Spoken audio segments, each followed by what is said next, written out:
Diesel engine में आपका क्या होता है, आपको भी मालूम होगा, डीजल इंजन में प्योर एयर सक होता है। सक्शन के दौरान इसमें सिर्फ प्योर एयर आता है। सिलेंडर के अंदर क्या आता है, ये प्योर एयर आता है।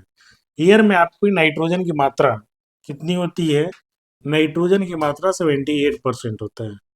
78% नाइट्रोजन होता है और 21% जो होता है ऑक्सीजन होता है। तो ये 98% यही आपका, जब आप क्या करते हैं at the end of compression stroke, क्या होता है, ये आपका एयर कंप्रेस होकर कहाँ पहुंचता है, कंबसन चेंबर में पहुंच जाता है।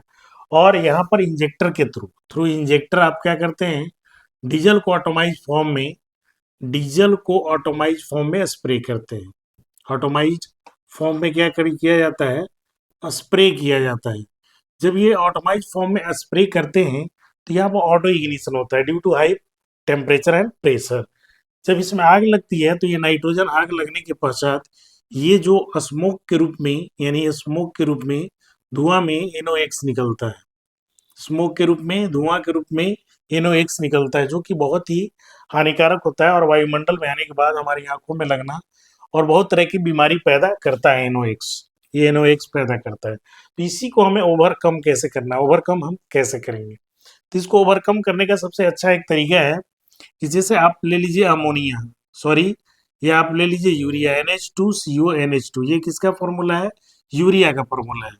अब ये कहता है, ये जो होता है यूरिया, अगर इसको हीट करेंगे, जनरली हीट करेंगे, तो हीट करने के पश्चात ये आपका अमोनिया और कार्बन डाइऑक्साइड में ये टूट जाता है।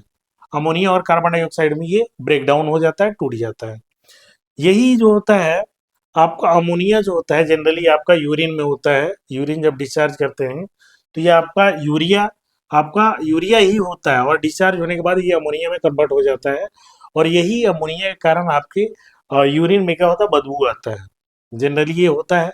तो इसका सबसे अच्छा तरीका माना गया है कि आपका जो है, ये यूरिया आपका 32.5 ग्राम आपका यूरिया का लिया गया और 100 ग्राम आपका आपका वाटर को लिया गया। कितना, 100 ग्राम वाटर को लिया गया।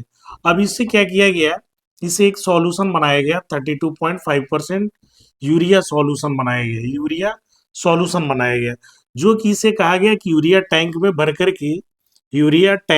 करके अगर गाड़ी में इसे इंस्टॉल कराया जाए तो ये यूरिया क्या करेगा। अब देखिए, यही यूरिया का दूसरा नाम ये एडी, इसको कहते हैं, एडी का मतलब होता है आपका एडी ब्लू बोला जाता है, इसको एडी ब्लू बोला जाता है, यानी ए बी इसको लिख सकते हैं। बी का मतलब ब्लू और ए का मतलब एडी, और एडी ब्लू बोला जाता है। और ये यूरिया टैंक में आपका यूरिया सॉल्यूशन ये आएगा। तो ये यूरिया सॉल्यूशन आपको फाइनली क्या देगा, ये यूरिया सॉल्यूशन आपको देगा फाइनली NH3 अमोनिया देगा। और यही NH3 आपका क्या होगा, आपका जो NH3 होगा, NOx से अभिक्रिया, जो आपका NOx मिला, ये NOx आपका अभिक्रिया करके ये बना लेगा आपका नाइट्रोजन, और जल आपका डिस्चार्ज करेगा। नाइट्रोजन और क्या डिस्चार्ज करेगा, जल डिस्चार्ज करेगा। तो आप देख रहे हैं कि NOx आपका किस में कन्वर्ट हो गया है, NOx आपका कन्वर्ट हो गया N2 में, नाइट्रोजन में, जो कि जनरली आपका BS6 में ये बताया गया था कि जो भी गाड़ियां हैं इसमें इस्तेमाल करके आपका NOx का कम से कम जो है पॉल्यूशन किया जाए, यानी NOx को कम से ओवरकम किया जाए। तो आपने देखा कि यहाँ NOx किस में कन्वर्ट